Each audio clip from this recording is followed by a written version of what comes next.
Hi வணக்கம். உங்கள் ஆனந்த கண்மணி. ஆனந்த நாவல் கீதம் சேனலை கேட்குறவங்க எல்லோரும் மறக்காமல் சப்ஸ்கிரைப் பண்ணிவிடுங்க, லைக் பண்ணுங்கள், கமெண்ட் பண்ணுங்கள், ஷேர் பண்ணுங்கள். வாங்க நாம் இப்போ கதை கேட்க போகலாமா? சுபலதாவின் வலிக்காமல் வாழ்க்கை இல்லை, அத்தியாயம் 15. பொற்செல்வி மகளை முறைத்தார். உனக்கு இப்படி ஒரு தோழியா என்று. அதே கோபத்தை பிரகாஷ் மனைவியிடம் காட்டினார். பொண்ணு யார் கூட பழகிறா, ஃப்ரெண்டு யார் எவரு என்று நாளும் விசாரிக்கணும். முன்பே விசாரித்து இருந்தால் இப்போ இந்த அவமானம் தேவையா என்று பிரகாஷ் மனைவியை பார்த்து திட்ட, அடடா மாமனாரே, 6 மாதத்துக்கு முன்னாடி வரைக்கும் விதிஷாவும் நல்ல ஃப்ரெண்டு தான். திடீர்னு நான் தான் குறுக்கே வருவேன்னு யார் கண்டா? மாமியாரை திட்டாதீங்க என்றான். யாருக்கு யாரடா மாமனாரு?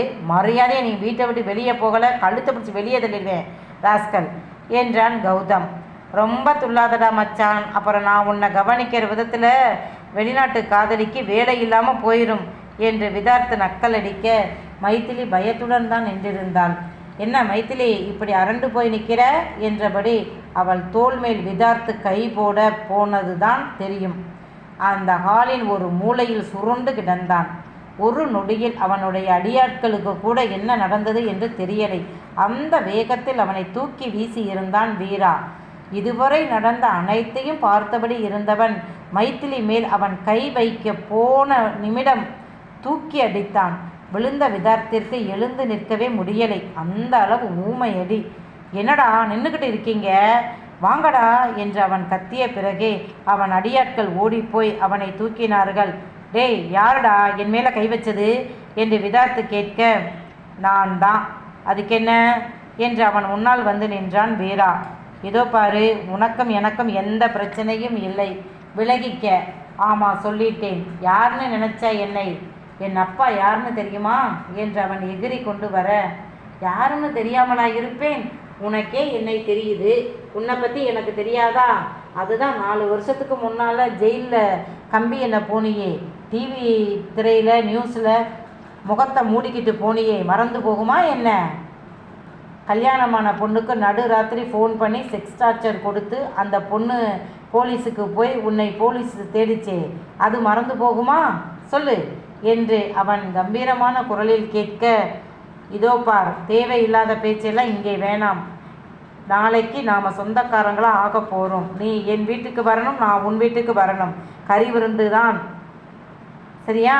அப்போ மூஞ்சி முகத்தில் முழிக்கிறதா இல்லையா என்று விதார்த்து கேட்க, யாரு நீ? எனக்கு சொந்தக்காரனாவா? சரி, வந்துட்டு போ. அப்போ கூட என் வீட்டு படிவாசல் ஏற முடியாது.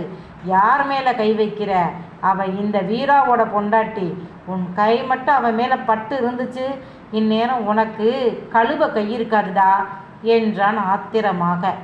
சிவந்த அவன் கண்களையும் முறுக்கேறிய மீசையையும் ஆஜானுபாகுவாக நின்று அவன் தோற்றத்தையும் கண்ட விதார்த்திற்கு அதிர்ச்சி. என்னது, உன் பொண்டாட்டியா? அதுதான் உனக்கு உன் அக்கா மகளை பேசி முடித்து கல்யாண தேதி குறிக்க போறியே, அப்புறம் எப்படி இவளை?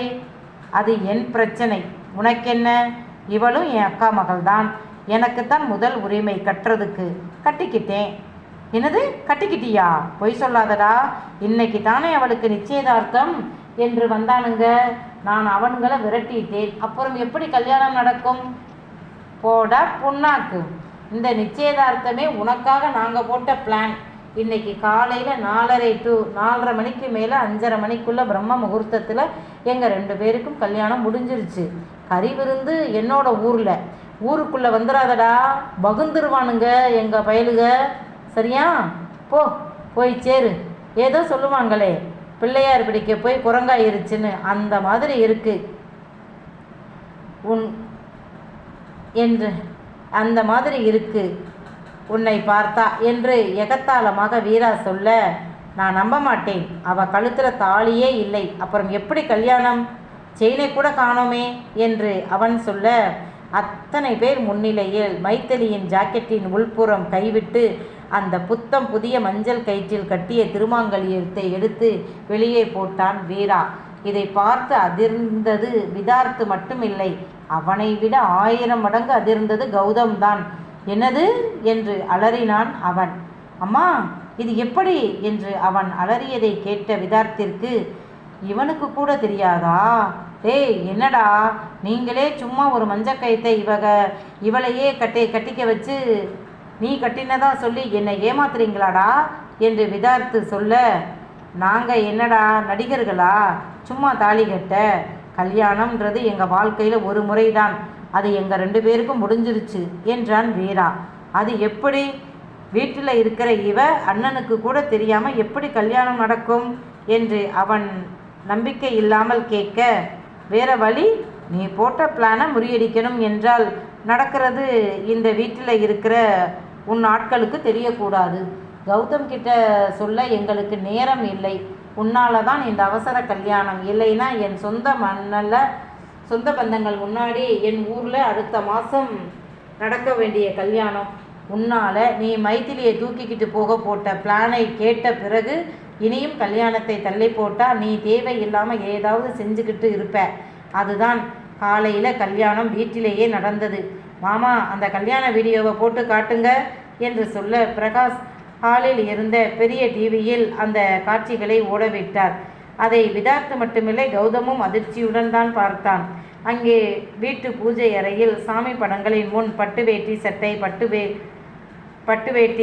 சட்டை பட்டுச்சேலை கட்டி இருவரும் நிற்க, நாதஸ்வரம் ஒலிக்க, பெரியவர் தாலி எடுத்து கொடுக்க, அதை வாங்கிய வீரா இருகை கூப்பி வணங்கிவிட்டு மைத்திலி கழுத்தில் 3 முடிச்சு போட்டார்.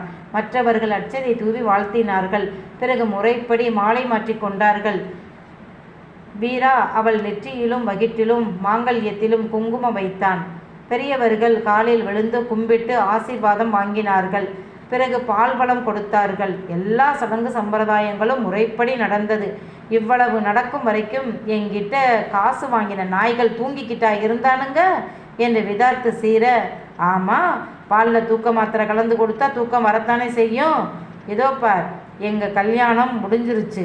இப்போ நீ வெளியே போகலாம். மீறி ஏதாவது செய்ய நினைத்தால் இங்கே நடந்தது எல்லாம் ரெக்கார்டாகி இருக்கு. இதை அப்படியே டிவி சேனலுக்கு கொடுத்து விடுவோம். இப்போ எங்கள் பொண்ணுக்கு கல்யாணம் முடிஞ்சிருச்சு. நாங்கள் யாருக்காகவும் யோசிக்க வேண்டிய அவசியம் இல்லை. டிவியில் ஒளிபரப்பானால் உன் அப்பா நிலையும் உன் நிலையும் என்ன ஆகும்?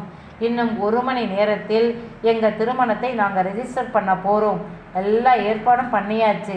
இப்போ நீ கிளம்பலாம் என்று வீரா வாசலை நோக்கி கைகாட்ட, வேறு வழியின்றி விதார்த்து, இருங்கடா, உங்களுக்கு நான் யாருன்னு காற்றேன். இப்போ எப்படி உங்களை என்னால் ஒன்றுமே பண்ண முடியாமல் கையாலாகாதவனா நிற்கிறேனோ அப்படி ஒரு நாள் உங்களை நான் நிற்க வைப்பேன். கூடிய சீக்கிரம் அது நடக்கும். எனக்கு இவ தேவையில்லை. இவ மூலமாக ஆதாயம் தேடத்தான் இவளை காதலிக்கிற மாதிரி நடித்தேன். இந்த கல்யாணத்தால் நான் எதையும் இழக்கலை. ஆனால் நான் கட்டி வைத்த என் அரசியல் கனவு கோட்டை ஆட்டம் காணுது. கூடிய சீக்கிரம் அதை நான் அசைக்க முடியாமல் மாற்றுவேன். அப்போ நான் யாருன்னு உங்களுக்கு தெரியும் என்றவன் கோபமாக வெளியேற, கூடவே அவன் ஆட்களும் வெளியேற, வீரா பொற்செல்வி கிட்ட திரும்பி வேலையாட்களை அனுப்பிடுங்க என்றான்.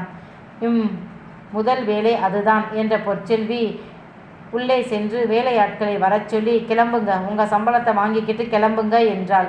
அவர்கள் ஏதோ சொல்ல, என் வீட்டுக்கு உளவு பார்க்க வந்த உளவாளி யாருன்னு எனக்கு தெரியும்.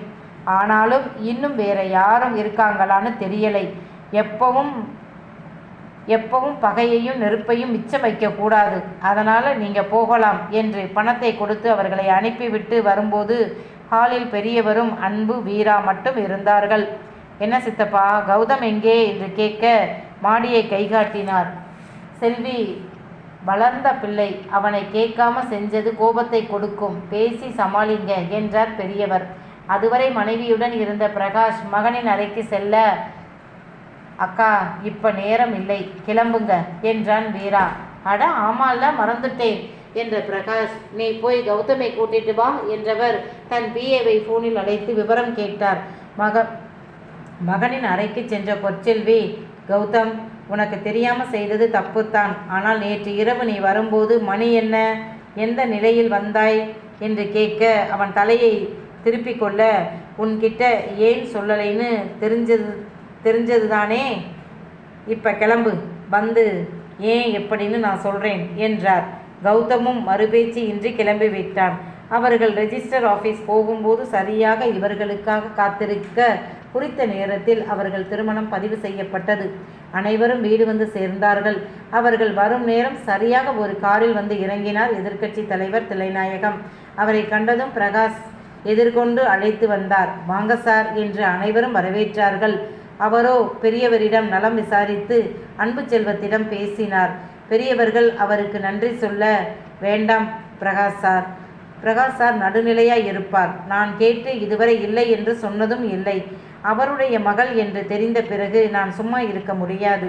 அதைவிட நேற்று உங்கள் மாப்பிள்ளை செய்த காரியம்தான் இன்று நடக்க இருந்த மிகப்பெரிய விபரீதத்தை தடுத்தது. அது என்னவோ உண்மைதான். என் தம்பியும் அவன் குடும்பமும் தெய்வமா நின்று எங்க பேத்திக்கு நடக்க இருந்த விபரீதத்தை தடுத்து விட்டார்கள் என்றார் பெரியவர்.